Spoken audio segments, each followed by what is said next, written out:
আপনার Gmail ID two step verification বা two factor authentication এই অপশনটি যদি আপনি চালু করে রাখেন, তাহলে আপনার জিমেল আইডির পাসওয়ার্ডও যদি কেউ জানে, তারপরও সে চাইলে আপনার জিমেল আইডিটি লগ ইন বা অ্যাক্সেস করতে পারবে না। ওকে ভিউয়ার্স, আপনি মোবাইল স্ক্রিনে আসার পর সরাসরি আপনি গুগল প্লে স্টোর অথবা জিমেলে চলে আসবেন। দুটি দিয়ে আপনি করতে পারবেন, দুটি আপনার সেম নিয়ম। তো আমি এখান থেকে সরাসরি গুগল প্লে স্টোরে চলে আসবো। প্লে স্টোরে আসার পর উপরের দিকে আপনার এই জিমেল আইডির প্রোফাইল দেখতে পাচ্ছেন। এই জিমেল আইডির প্রোফাইলের উপর আপনি ক্লিক করবেন। তারপর এখানে আপনি আপনার জিমেল আইডিটি দেখতে পারবেন এবং নিচে দেখতে পাচ্ছেন গুগল অ্যাকাউন্ট। আপনি কি করবেন, এই গুগল অ্যাকাউন্ট এই অপশনের উপর আপনি ক্লিক করবেন। তারপর এখানে হোম, পার্সোনাল ইনফো, ডাটা এবং প্রাইভেসি, এইটাকে আপনি একটু ডান দিক থেকে আপনি এরকমভাবে টানবেন।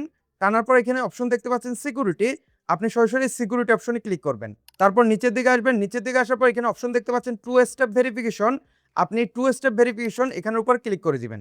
তারপর আপনার ভেরিফাই ইটস ইউ এই অপশন নিয়ে আসবে। এখানে মূলত আপনার মোবাইলের আপনার পাসওয়ার্ড দিয়ে দিতে হবে। যদি আপনার মোবাইলের পাসওয়ার্ড অপশনটি আসে তখন আপনি পাসওয়ার্ড দিয়ে নেবেন। এছাড়া যদি আপনার জিমেল আইডির পাসওয়ার্ড চাই তখন আপনার এই জিমেল আইডির পাসওয়ার্ডটা আপনি দিয়ে নেবেন। তো আমি এখানে আমার মোবাইলের পাসওয়ার্ডটা আপনি দিয়ে নিব। তো আমার ফিঙ্গারপ্রিন্টটা আমি দিয়ে নিব। তারপর টু স্টেপ ভেরিফিকেশন নিচে দেখতে পাচ্ছেন অ্যাড ফোন নাম্বার, এই অপশনে ক্লিক করবেন। তারপর এরকম একটি ইন্টারফেস চলে আসবে। তো এখানে আপনি আপনার মোবাইল নাম্বারটি দিয়ে নেবেন এবং মোবাইল নাম্বার দেওয়ার সময় অবশ্যই আপনি অ্যাক্টিভ একটি নাম্বার দিবেন, কারণ ওই নাম্বারে একটি ভেরিফিকেশন কোড যাবে। ওই ভেরিফিকেশন কোডটি আপনাকে এখানে দিয়ে দিতে হবে। তো মোবাইল নাম্বার দেওয়ার আগে আপনি এখানে দেখতে পাচ্ছেন কান্ট্রি অপশন। তো আপনি কান্ট্রি অপশনের উপর ক্লিক করবেন। ক্লিক করার পর একটু নিচের দিকে আসবেন। নিচের দিকে আসার পর এখান থেকে আপনি বাংলাদেশ সিলেক্ট করে নেবেন। বাংলাদেশ সিলেক্ট করার পর এখন আপনি এখানে মোবাইল নাম্বার অপশনে আপনার ওই মোবাইল নাম্বারটা আপনি দিয়ে নেবেন। মোবাইল নাম্বার দিয়ে দেওয়ার পর নিচে দেখতে পাচ্ছেন নেক্সট, এই নেক্সট অপশনে ক্লিক করবেন। পরবর্তী স্টেপ চলে আসছে ভেরিফাই দিস ফোন নাম্বার।